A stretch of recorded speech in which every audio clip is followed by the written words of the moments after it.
Maadhimisho ya mwaka huu yanaongozwa na kauli mbiu inayosema kusherehekea siku ya urithi wa dunia na kukuza viongozi wa baadaye. Mamlaka ya Hifadhi ya Ngorongoro inatekeleza kauli hii kwa vitendo la kukuza ujuzi, maarifa, kusaidia kizazi kipya cha wataalamu ambao watachukua jukumu hili muhimu la kusimamia uhifadhi endelevu wa urithi wa asili na kiutamaduni. Maadhimisho haya huwa yanafanyika ila mwaka kwa kupokezana.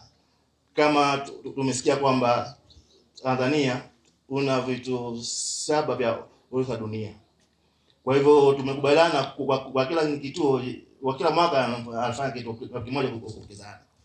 Kwa mantiki hii Ngorongoro hapa leo ni kituo cha 6.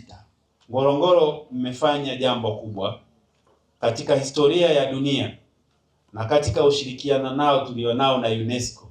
Imekuwa ni sehemu muhimu ya kivutio na kuhakikisha kwamba watalii wanaotoka maeneo mbalimbali wanapita kupata elimu, lakini kujifunza mambo muhimu yaliyopo ya urithi wa Mwafrika, hasa katika karne mbalimbali.